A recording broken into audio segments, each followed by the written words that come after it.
नमस्कार स्टूडेंट्स, मैं गावित देवेंद्र और आप सभी का स्वागत है मैथ्स बाय गावित देवेंद्र के अंदर। तो आज हम पढ़ेंगे मैंजो राष्ट्र यानी शास्त्र में। तो उसमें पहला प्रश्न ऐसा है कि एक लंबवृत्तीय यानी कि ऑर्थोगोनल सर्क्युलर यानी कि राइट सर्क्युलर बेलन यानी सिलेंडर जिसका भूस इट्स व्यास यानी डायमीटर 21 सेंटीमीटर और एंड ऊंचाई यानी हाइट 38 सेंटीमीटर जो आइसक्रीम से भरा फिल हुआ इस आइसक्रीम को 12 सेंटीमीटर 12 हाई एंड 7 सेंटीमीटर व्यास वाले शंकुओं यानी कौन में भरा जाता है। इन शंकुओं का शीर्ष भाग यानी कि टॉप पार्ट यानी कि ऊपर वाला पार्ट अर्धगोल है यानी कि अर्धगोल है मतलब हेमिस्फीयर। तो शंकुओं की संख्या क्या होगी? नंबर ऑफ कॉन्स निकालना, ये नंबर ऑफ कॉन्स निकालना। तो पहले तो यहाँ पर हमें डायग्राम बनाना पड़ेगा, चित्र बनाना पड़ेगा।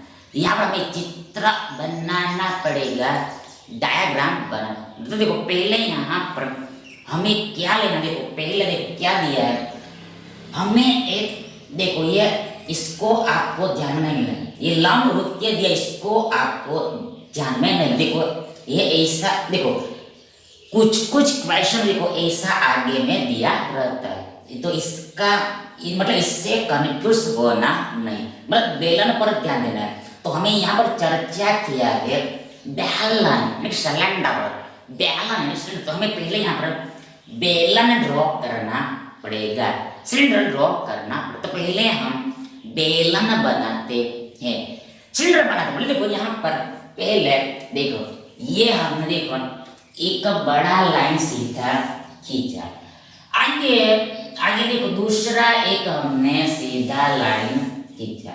ऊपर भी सर्कल होता है, नीचे भी सर्कल होता है, ऊपर में भी सर्कल, नीचे भी सर्कल। ये क्या हो गया? ये हमारा हो गया बेलन सिलेंडर, बेलन सिलेंडर। अब इसका सर्कल है, केंद्र भी होगा, केंद्र भी होगा। ऐसे खींचा रेडियस हो गया, ऐसे खींचा रेडियस हो गया।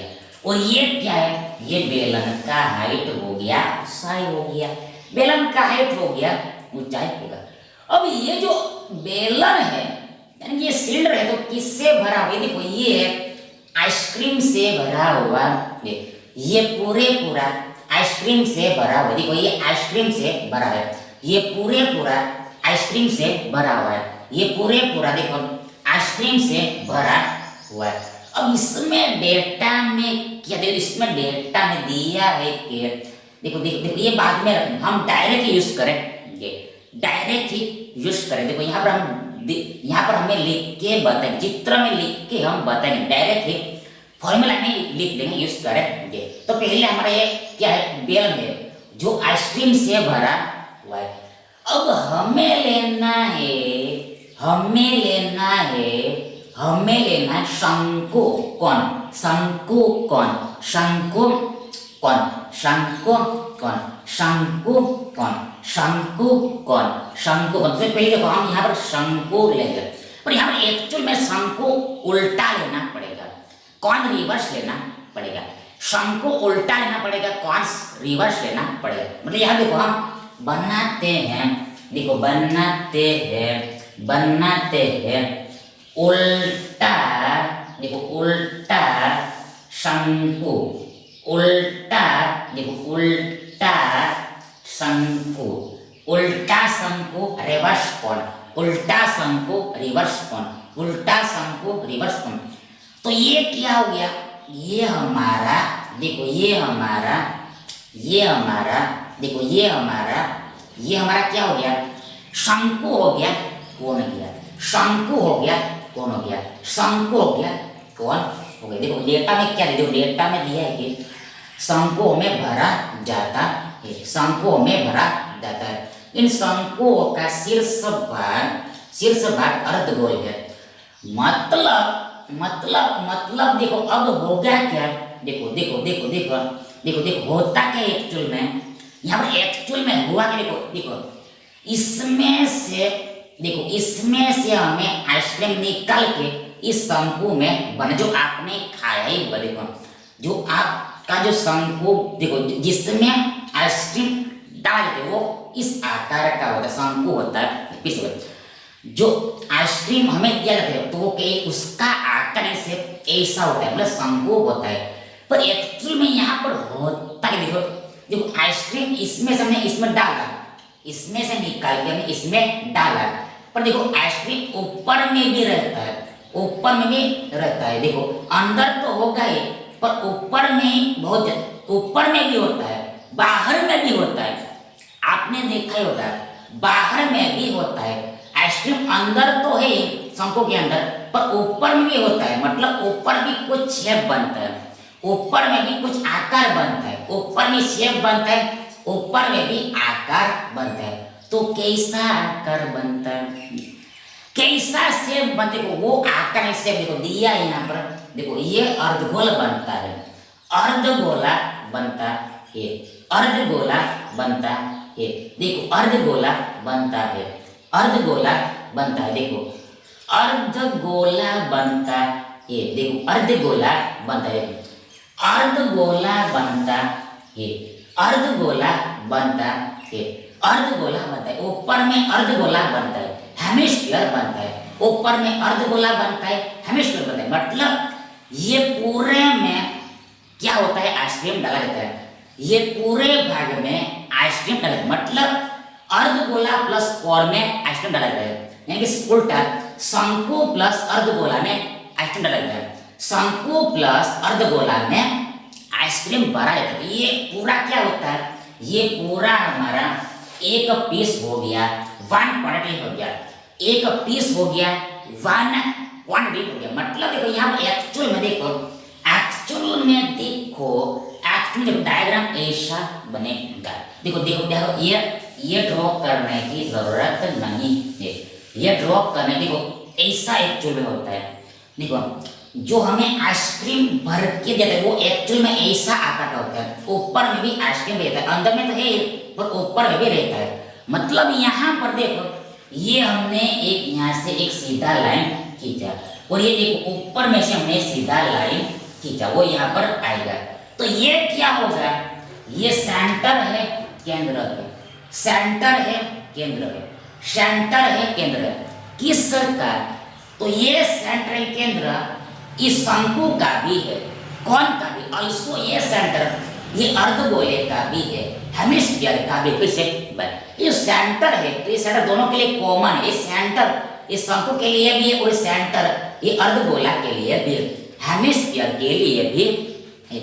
मतलब यहाँ पर ये क्या होगा, ये यहाँ पर रेडियस है त्रिज्या है, रेडियस है त्रिज्या किसका, तो ये दोनों के लिए लगेगा, ये शंकु का रेडियस भी आर है और ये अर्धगोले का भी रेडियस आर है, मतलब ये सेम ही है, देखो ये तीनों भाग सेम होगा, फिर से पर ये लंबाई ये लंबाई ये लंबाई सेम होगा, वो क्या होता है, वो रेडियस होगा त्रिज्या का, ये भी रेडियस ये भी रेडियस ये भी रेडियस ये भी रेडियस ये भी रेडियस ये भी रेडियस, मतलब शंकु का रेडियस आर और अल्सो ये अर्धगोले का रेडियस भी आर ही है, ये अर्धगोले का रेडियस भी आर है, अर्धगोले का रेडियस भी आर है, ये अर्धगोले का रेडियस भी आर है, और देखो ये अर्धगोले का ऊंचाई है ये अल्सो आर ही होगा, देखो ये क्या है रेडियस हमें मालूम है, पर ये अल्सो क्या होगा, अल्सो ये अर्धगोले का हाइट होगा, ये हेमिस्फीयर का हाइट होगा, ये जो है ये अर्धगोले का हाइट भी होगा, अल्सो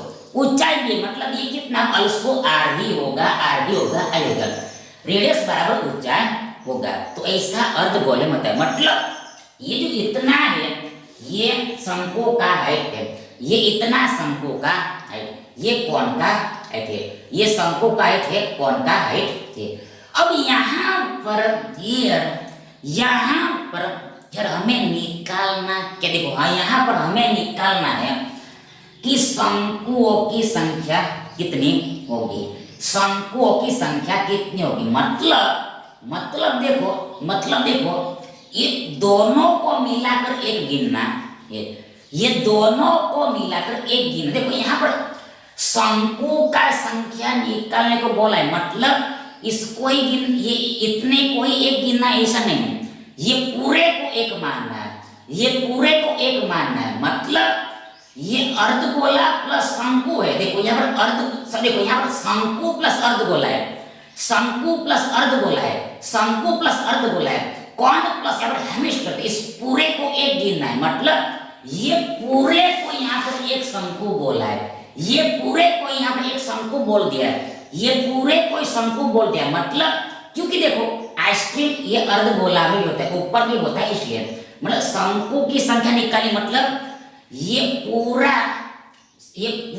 पीस कितना है वो हमें निकालना है, ये पूरा पीस कितना है वो निकाल, मतलब शंकु प्लस अर्धगोला एक पीस गिनना, क्योंकि देखो ऊपर में भी आइसक्रीम होता है, इसलिए इन शॉर्ट यहाँ पर फिर हमें निकालना कि देखो शंकु की संख्या, मतलब ऐसा कितना पीस लगेगा वो हमें निकालना है, ऐसा कितना पीस लगेगा वो निकालना। मतलब कौन प्लस अर्धगोला, मतलब कुल शंकु कितना लगेगा वो निकाल। हमने मान लिया, एज्यूम लिया n लगेगा, n लगेगा, मतलब ये पूरे आइसक्रीम को खाली करना हो, ये पूरे आइसक्रीम को खाली करना मतलब इसमें भरना हो, ऐसा n शंकु लगेगा, n शंकु लगेगा, n शंकु लगेगा, मतलब टोटल n शंकु। देखो मतलब इसको भी गिनना है, ये पूरे को एक गिनना, तो ऐसा n लगेगा, ऐसा n लगेगा, मतलब n में भरा देगा, n में भरा देगा, n भर पाएंगे हम, n भर पाएंगे, ऐसा यहाँ पर समझना, n लगेगा, ऐसे हमने आयोजन कर लिया। अब यहाँ पर ये सॉल्व कैसे, देखिए यहाँ पर सीधी बात है, इसमें जितना आइसक्रीम है उतना ही इसमें आइसक्रीम आएगा, इसमें जितना आइसक्रीम है उतना ही आइसक्रीम ये n पीस में आएगा, n पीस में आएगा। मतलब यहाँ पर ही वॉल्यूम इक्वल है आयतन सेम है, वॉल्यूम इक्वल है आयतन सेम है, वॉल्यूम सेम है आयतन, तो इसका यहाँ पर हमें इस्तेमाल करना है।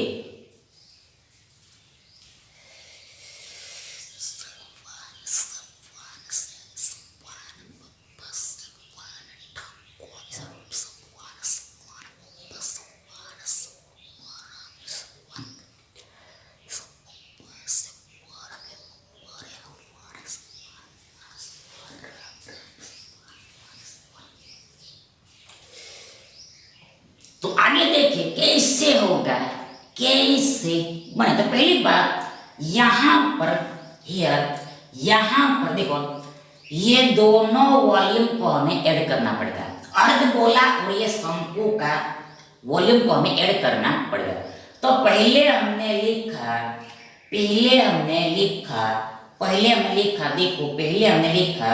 देखो पहले लिखा हमने ये शंकु का वॉल्यूम कितना होता है, शंकु का वॉल्यूम 1/3 ये होता है 1/3 पाई आर स्क्वायर एच, ये होता है 1/3 पाई आर स्क्वायर प्लस अर्धगोले का वॉल्यूम ये होता है 2/3 pi r cube, 2/3 pi r cube.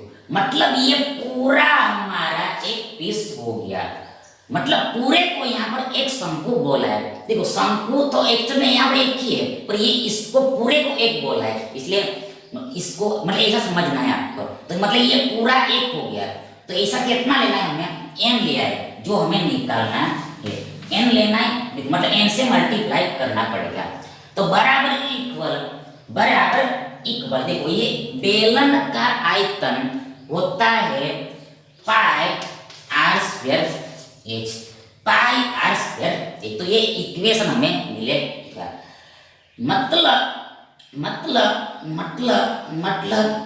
देखो ये पूरा एक पीस है, तो ये इसका वॉल्यूम होगा, इसको n से मल्टीप्लाई करा तो कुल आइसक्रीम बनेगा होगा वो ये पूरे के बराबर होगा, ये किसके बराबर, बेलन के बराबर होगा, बेलन के आयतन के बराबर होगा। बस अब वैल्यू रखने तो पहले यहाँ पर इसमें भी पाई है, इसमें भी पाई है, तो पाई दोनों में से बाहर निकलेगा और ये इस पाई के साथ कैंसल आउट हो जाएगा, पाई पाई हट जाएगा दोनों तरफ। तो इसको हम हटा दिया, हमने इसको डायरेक्ट हटा दिया।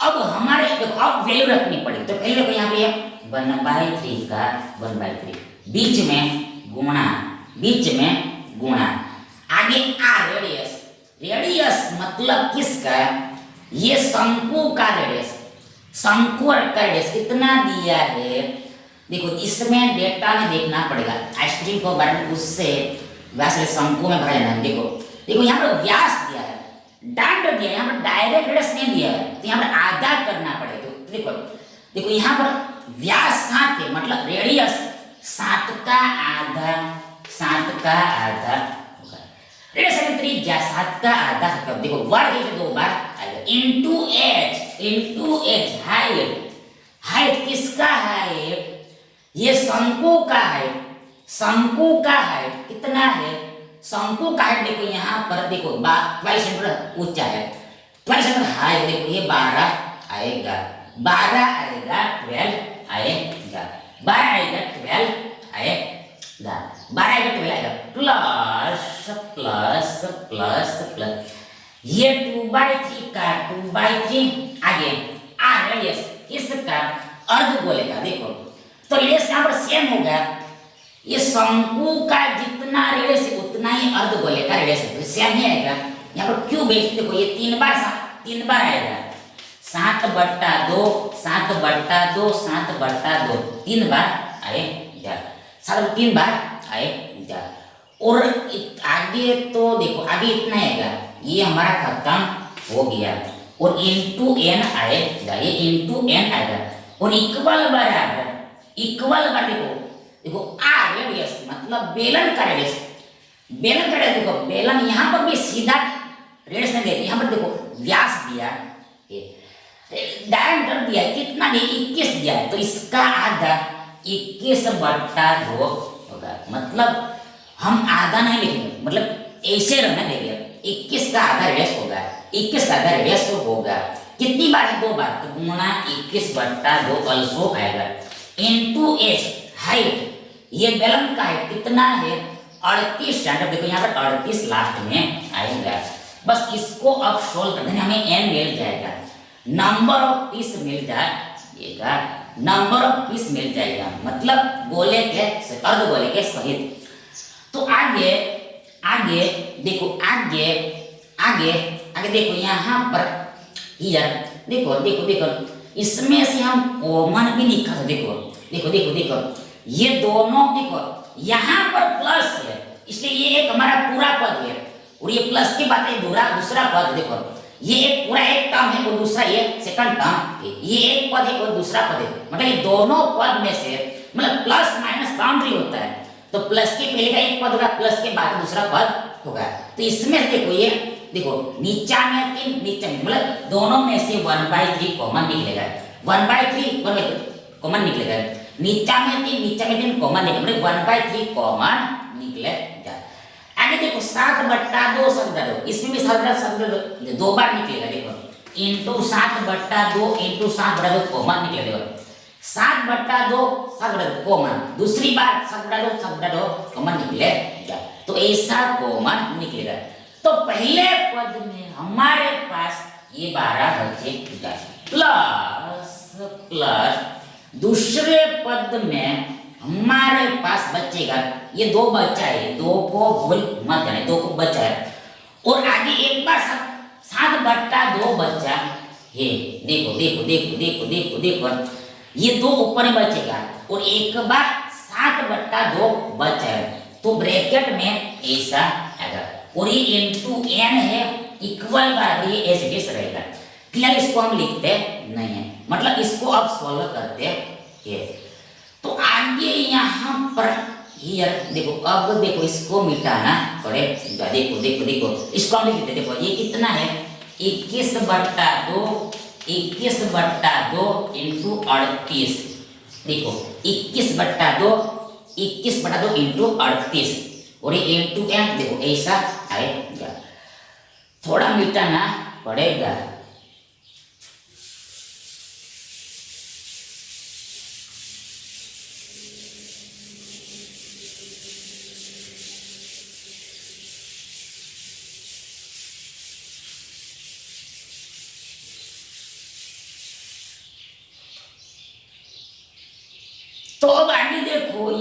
पर ईयर, देखो यहाँ पर ईयर, देखो यहाँ पर देखो इसको ऐसे कर देते हैं, ये 1/3 एज इट इज गुणा 7/2 एज इट इज गुणा 7/2 एज इट इज रहेगा।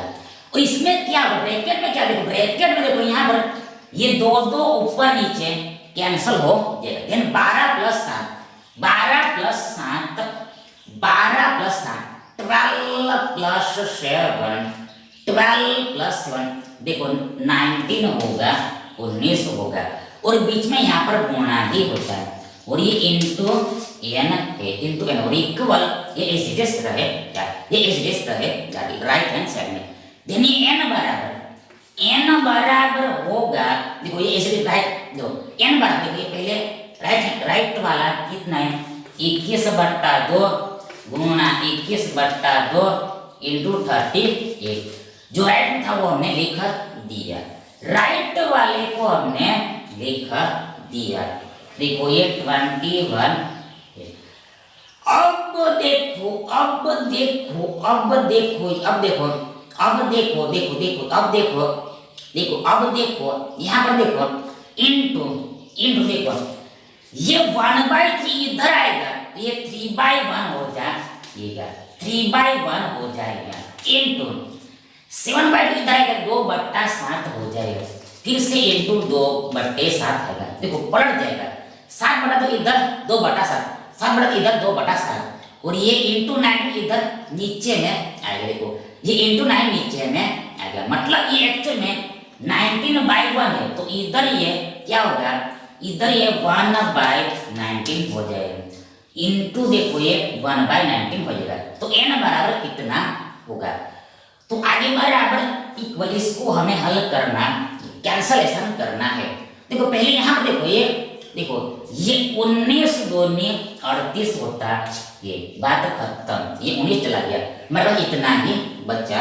ये आगे देखो आगे देखो देखो देखो ये 19 दूनी 38 हो गया, 19 दूनी 38, आगे 2 चला गया, 2 चला गया, आगे फिर से ये 2 ये चला गया, आगे देखो ये 7 तिया 21 होता है, फिर से 7 तिया ये 7 गया। आगे नीचा में हम देखते, नीचा में अब कुछ बचा नहीं, मतलब जो ऊपर में बचा उसको सिर्फ मल्टीप्लाई करना है। तो ऊपर में बचा देखो ये 3 है गुणा ये 3 है, आगे गुणा ये 3 भी है, ये 3 आगे ये 3 भी है और दूसरा ये 2 भी बचा है, लास्ट में ये 2 भी बचा है और कुछ ना बचे, इतना ही बचा है, बस इसको जस्ट मल्टीप्लाई करना है। तो इक्वल बराबर 3 तिया 9 9 क्या 27 27 दूनी 54 होता है, 54 होता है, 3 तिया 9 9 के 27 27 54 होता है। ये मतलब ऐसा कितना पीस लगेगा, 54 लगेगा, ही हमारा आंसर 54 हमारा आंसर है, विकल्प ए हमारा सही विकल्प है। नेक्स्ट देखिए, एक 25 मीटर लंबे 25 मीटर लंब 12 मीटर चौड़े 12 मीटर वाइड और 10 मीटर ऊंचे 10 मीटर हाइट कमरे की यानी कि रूम की छत और दीवार यानी कि सीलिंग एंड वॉल्स को पेंट किया जाता है। पेंटर 200 वर्ग मीटर 5 दिन में पेंट कर सकता है, मतलब कैपेसिटी दिया, क्षमता दिया। ये पेंटर भी 250 वर्ग मीटर 2 दिन में 2 डैश में पेंट कर सकता है। यदि ए और बी मिलकर पेंट करते कितने दिन लगेंगे, मतलब कितना दिन में काम समाप्त कर लेंगे, हमें डे निकालना है। देखो यहाँ पर ईयर, पहले तो देखो यहाँ पर ईयर हमें समझना पड़ेगा कि ये कमरा है, वो कमरा कैसा है। रूम कहते हैं भैया, कमरा है रूम, कमरा है रूम, घनाभ है, घनाभ है यानी क्यूबॉइड है, घनाभ है क्यूब, मतलब ये रूम जो है वो घनाभाकार है, क्यूबॉइडल है, घनाभाकार है क्यूबॉइडल है, घनाभाकार है क्यूबॉइडल, मतलब यहाँ पर हमें घनाभ ड्रॉ करना है। क्यूबॉइड जो पहले हम घनाभ बनाते हैं, क्यूबॉइड बनाते हैं पहले। देखो हम उसके देखो यहाँ पर पहले हमने लिया एक रेक्टेंगल आयत, रेक्टेंगल इसमें ही दूसरा बनाया हमने रेक्टेंगल आयत, जोड़ा जोड़ा जोड़ा और जोड़ा। ये चित्र जो बना यही हमारा क्या है, घनाभ है, मतलब ये हमारा रूम हो गया, कमरा हो गया। अब ये जो है ये क्या होता है, लेंथ होता है, लंबाई होता है। और ये जो है ये क्या होता है, ये होता है डी यानी कि ब्रेथ यानी कि चौड़ाई, ब्रेथ यानी कि चौड़ाई। और देखो ये जो होता है, देखो ये जो होता है, देखो देखो देखो देखो देखो देखो देखो देखो देखो यस, ये जो होता है वो हाइट होता है, ऊंचाई होता है। ये जो होता है ऊंचाई होता है, हाइट होता है। ये लंबाई होता है, देखो ये लंबाई होता है, ये चौड़ाई होता है और ये ऊंचाई होता है, ये ऊंचाई होता है।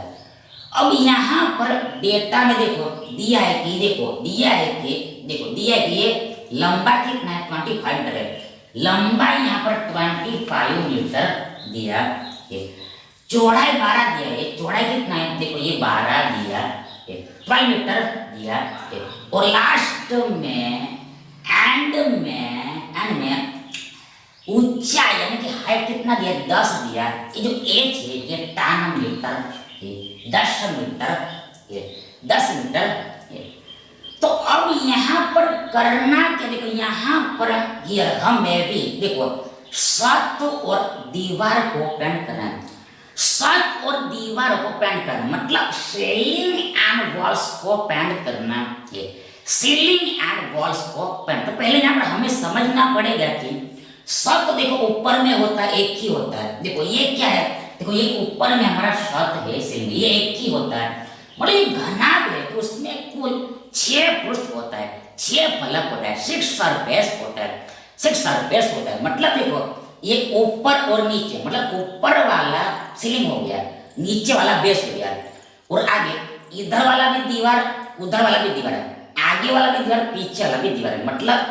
मतलब देखो 4 फलक दीवार होता है, 4 सरफेस वॉल होता है और एक ऊपर सरफेस है। मतलब हमें यहाँ पर 5 सरफेस को पेंट करना है, 5 सरफेस को पेंट करना है, 5 सरफेस को पेंट करना। मतलब यहाँ पर हमें जो एरिया निकालना पड़ेगा, एरिया मालूम करना पड़ेगा, वो हमें 5 सरफेस का एरिया निकालना पड़ेगा, 5 सरफेस का एरिया निकालना, 5 पृष्ठों का हमें क्षेत्रफल निकालना पड़ेगा।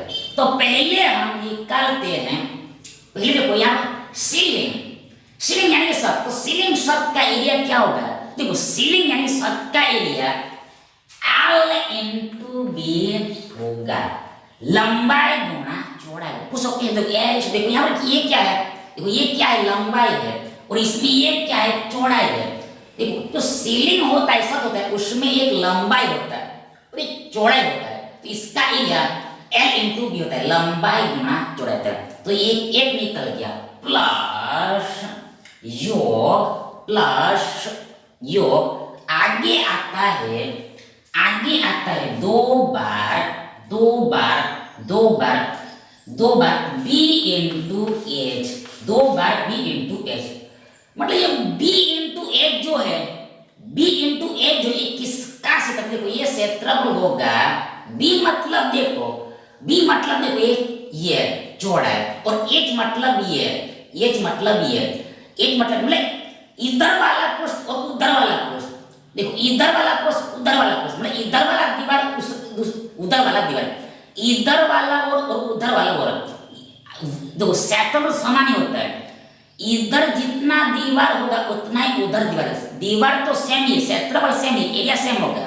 तो यहाँ पर एक दीवार का क्षेत्रफल देखो b गुणा h होता है, चौड़ाई गुणा हाइट होगा। देखो ये चौड़ाई गुणा हाइट होगा, देखो ये चौड़ाई गुणा हाइट होगा, चौड़ाई गुणा h यानी कि b इंटू h होगा।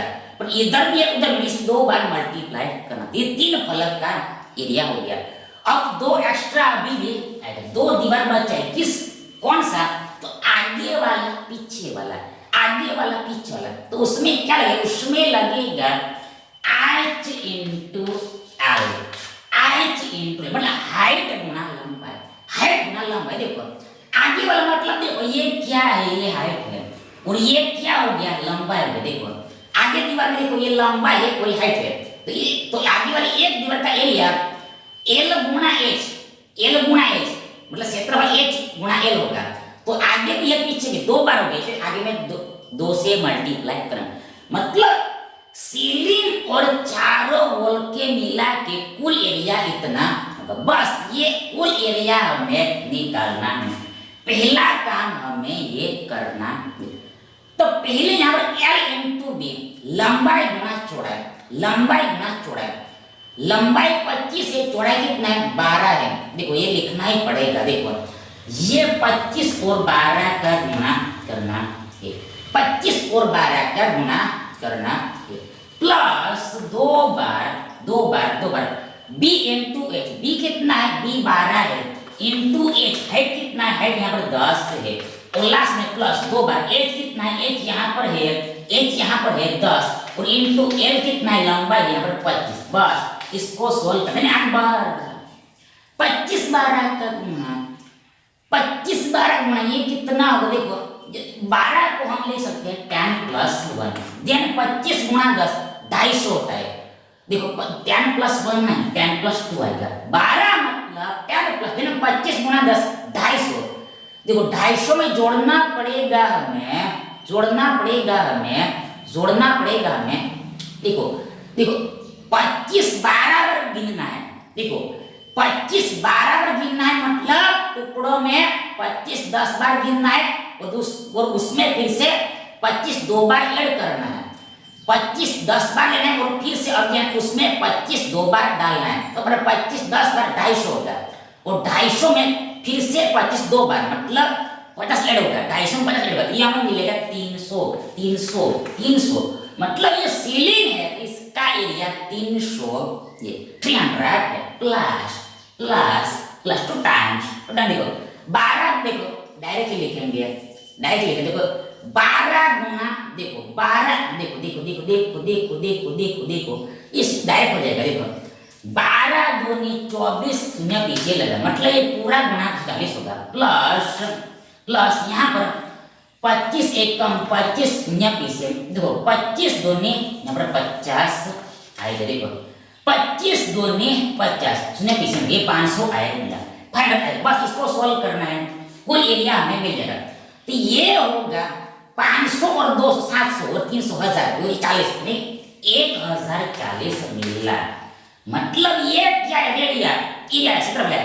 तो इसको रिप्रेजेंट करते हैं यूनिट स्केल में, इकाई के वर्ग, यहाँ यूनिट क्या है, यहाँ यूनिट नहीं इकाई मीटर है, मतलब ये इतना वर्ग मीटर, इतना स्क्वायर यूनिट है, एरिया इतना है, इतना वर्ग मीटर है, इतना वर्ग मीटर है।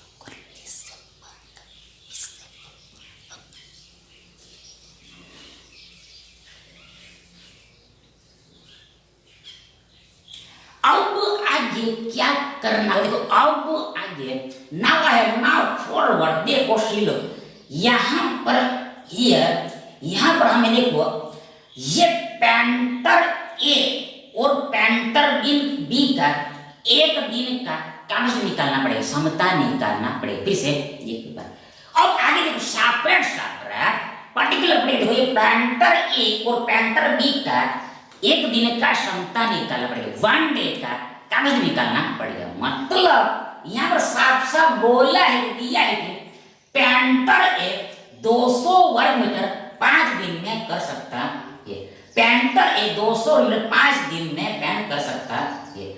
200 कितने 5 दिन में, 200 5 दिन हम एक दिन में निकालेंगे, तो यहाँ पर 200 को 5 से भाग देना पड़ेगा। देखो 5 दिन में 200 तो एक दिन में कितना वो हम निकालना 4 दिन, यार 200 को 5 से भाग देना पड़ेगा। देखो 5 चौके 20 ये मिला हमें 40, मतलब ये पेंटर ए है वो एक दिन में 40 वर्ग मीटर एरिया पेंट कर सकता है। किसे? जो पेंटर है उसका क्षमता 40 है, मतलब ये पेंटर ए वो एक दिन में 40 वर्ग मीटर जगह को पेंट कर सकता है। ये सिमिलरली बी के लिए, बी के लिए, बी के लिए, तो बी जो है देखो, बी में क्या है, पेंटर भी 250 वर्ग मीटर 2 दिन में पेंट कर सकते। देखो 250 वर्ग मीटर 2 दिन में, एक दिन में कितना, सीधी बात देखो, ये 250 को 2 से भाग दें, आधा कितना होगा, आधा होगा 125, 125, मतलब बी का एक दिन का समय क्या 125, मतलब बी जो है वो एक दिन में, वन डे में 125 वर्ग मीटर 125 जगह को पेंट करता है, रंग सकता है ये। तो ये हमें क्षमता मिल गया। अब हमें लगाना है, दोनों को साथ में मिला ये, इतने एरिया को दोनों को एक साथ में लगाना है। कुल एरिया हमारे पास इतना 10 40 है, और इसमें लगाना है, दोनों को साथ में लगाना है, ये दोनों को मिलाकर लगाना है। तो यहाँ पर क्या करना होगा, पहले देखो यहाँ पर दोनों को जोड़ना पड़ेगा। देखो यहाँ पर एक दिन की कुल क्षमता ये 40 प्लस 125 होगी। देखो अब हम ये दोनों को मिलाकर काम करवाना चाहते, मतलब यहाँ पर ये क्षमता जुड़ेगा, एक दिन का क्षमता बढ़ जाएगा। 40 पर 125 कितना होगा, ये होगा देखो 125 40, देखो एक मतलब 100, 140 50 165 होगा, 165 होगा। मतलब मेन स्टार्ट मेन स्टेट, यदि हम ये दोनों को साथ में लगा दिया तो एक दिन में यानी कि वन डे में 165 वर्ग मीटर जगह को रंग सकता है। देखो यदि ये दोनों पेंटर को हमने साथ में लगा दिया तो एक दिन में यानी कि वन डे में कितना एरिया को पेंट कर सकते, देखो ये एक दिन में इतने एरिया को पेंट कर सकते, 165 वर्ग मीटर एरिया को पेंट कर सकेगा। तो हमें निकालना है कितना दिन लगेगा, कितना डे लगेगा, how many times, how many. तो सीधी बात देखो, ये पूरे एरिया को 10 40 को ये 165 से भाग देना, 10 40 को 165 डिवाइड करना पड़ेगा, तो हमें डे मिल जाएगा, ताकि बराबर इक्वल। देखो यहाँ पर ये 165 को देखो, यहाँ पर देखो, अब यहाँ पर दिमाग लगाना पड़ेगा। अब यहाँ पर मालूम हो गया है कि ये आंसर, मतलब यहाँ पर डायरेक्ट सीधा से कैंसलेशन होगा नहीं, मतलब ये देखो इसका जो आंसर आएगा वो देखो देखो देखो यहाँ से हम नॉर्मल तरीके से देखें, देखो यहाँ से हम नॉर्मल तरीके से देखें तो ये सीधी सी बात है, आंसर डेसिमल में ही दशमलव में आएगा, डेसिमल ही नहीं आएगा, दशमलव में आएगा। तो अब हम क्या करते हैं, हम ऑप्शंस में देखते हैं, ऑप्शन में क्या देते हैं। ऑप्शन में जैसे ही हमने देखा हमें मालूम चला कि इसका आंसर तो ये इंटीजर में आएगा नहीं, पूर्णांक में आएगा नहीं, मतलब डेसिमल में आंसर आएगा, मतलब मिश्रित भिन्न में ही आंसर आएगा, मिक्स्ड फ्रैक्शन में ही आंसर आएगा, मिक्स्ड फ्रैक्शन में आंसर आएगा, मिश्रित भिन्न में ही आंसर आएगा।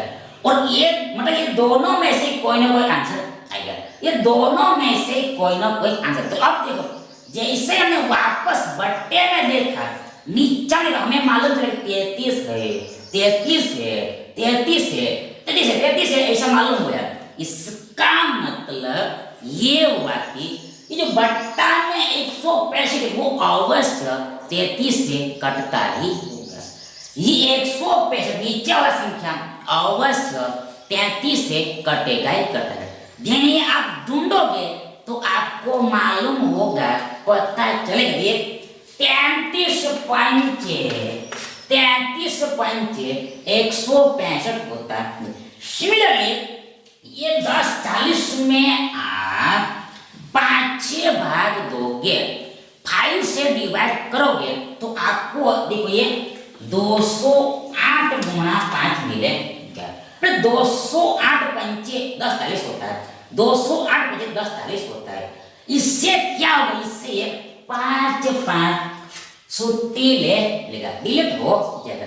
तो ऊपर में बचा हमारे पास 208 208 और बट्टा में हमारे पास है 33 33। तो ये आया आंसर। ये आंसर अभी नहीं है, इसको देखो अब हमें मिश्रित भिन्न में कन्वर्ट करना है। नेक्स्ट फ्रैक्शन में कन्वर्ट यहाँ पर ये होगा 6 से 10 33 मतलब 6.10/33 होगा। 6:10/33 होगा, मतलब मीन्स दैट 33 संकेत 198 आप 10 जोड़ोगे तो आपको 208 मिले। फिर से एक बार, ये 33 गुणा 6 198 होता है। इसमें आप ये 10 जोड़ोगे तो आपको 208 मिलेगा और बट्टा में 33 बट्टा में नीचे में इसको रहेगा, मतलब मिश्रित भिन्न में इतना आंसर आएगा। तो ये क्या निकला? डे निकला, डेज निकला, दिन निकला।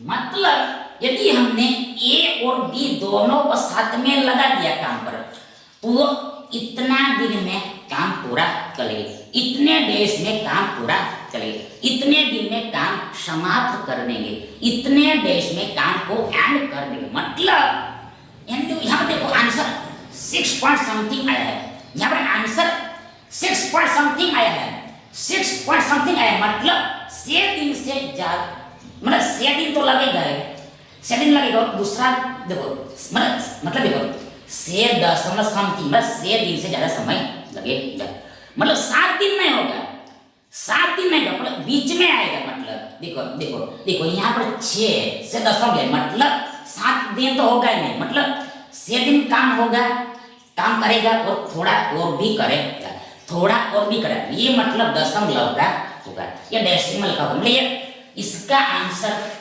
0 पॉइंट समथिंग में आएगा। देखो ये 0 पॉइंट समथिंग में होगा, मतलब पूरा एक दिन नहीं होगा, ये पूरा एक दिन नहीं है। देखो 10 एक दिन पूरा नहीं है, कंप्लीट 1 डे में, एक से छोटा ही होगा, एक से कम, एक दिन से कम ही लगेगा, एक दिन से कम दिन ही लगेगा, एक से छोटा ही, मतलब इसका आंसर एक से छोटा मतलब 7 नहीं होगा। बस तो ऐसे समझना होता है, गहराई में हम सब ऐसा समझना है, मतलब यही हमारा आंसर है।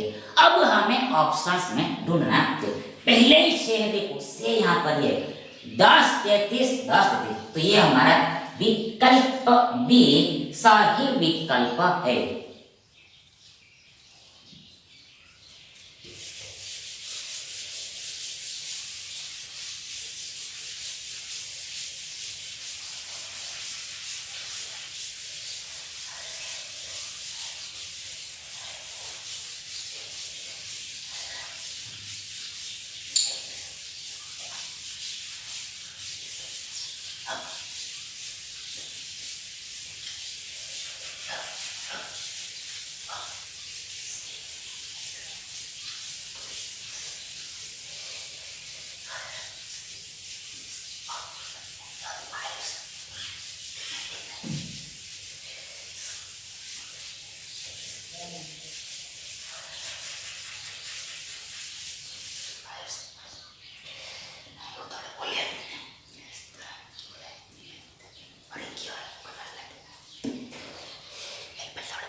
अब बाकी सना है, अब बाकी सना है, अब बाकी सना है, यस।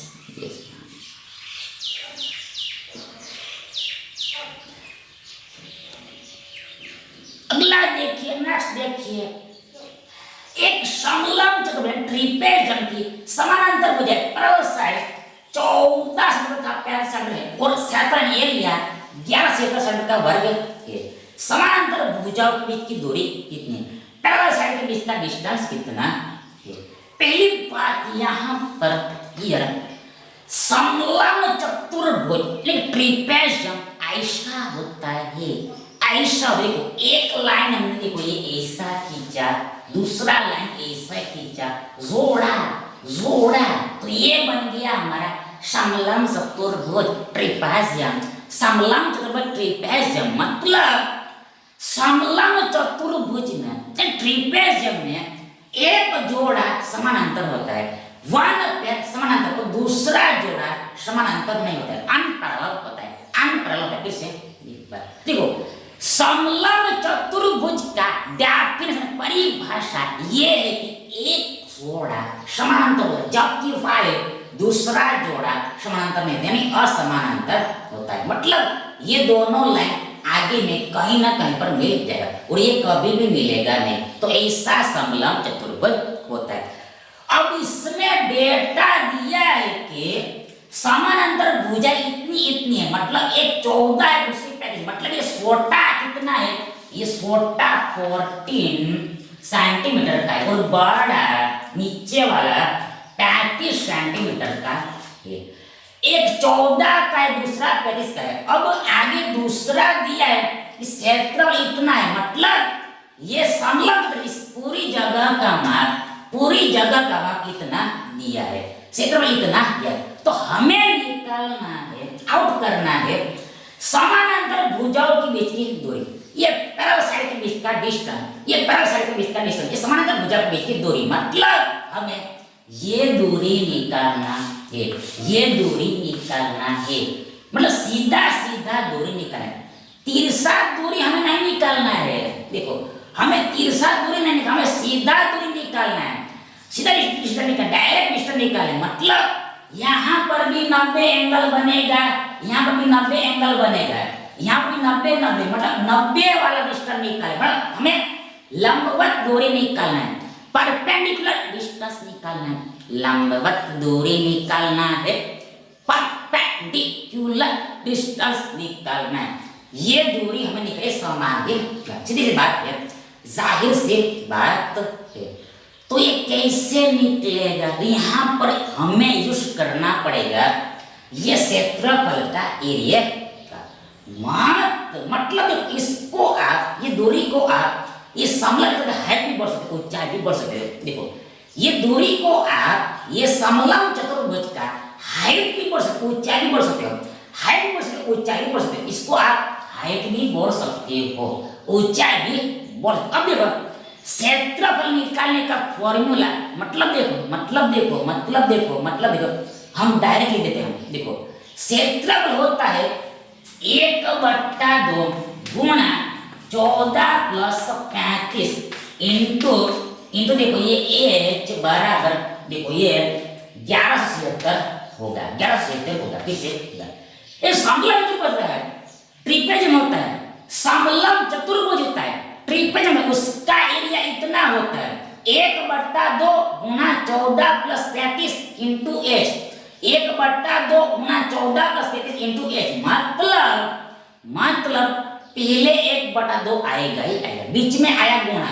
अब यहाँ पर बीच में क्या होता है, बीच में ये दोनों भुजाओं को जोड़ना होता है, तो जो समानांतर है उसको जोड़ना होता है, जो दो भुजा समानांतर है पहले उसको जोड़ना होता है, ऐड करना, और लास्ट में इंटू h, मतलब ये हाइट लिखना होता है, मतलब ये दोनों भुजा के बीच की दूरी लिखनी होती है, दोनों भुजा के बीच की दूरी लिखनी होती है, जो हमें निकालना है, आउट करना है, एक निकालना है, आउट करना है, मतलब समानांतर भुजाओं के बीच की दूरी ये हमें निकालना है। और ये रियल में हमें दिया है 1177, तो हमें ये कंपेयर करें, इक्वेट करें, लेकिन इससे हमें h मिल जाएगा, h आउट हो जाए, बस इतना आसान काम करना है। देन आगे किया हो, आगे देखो यहाँ पर 1/2 गुणा 35 14, देखो कितना 5 4 9 3 1 4 49 होगा, इंटू h बराबर 1177। ध्यान, ये h बराबर 1177 गुणा 2/49 होगा, आज इक्वल टू 1177 गुणा 2/49 आए, बस इसको सोल्व करना है, आंसर बार।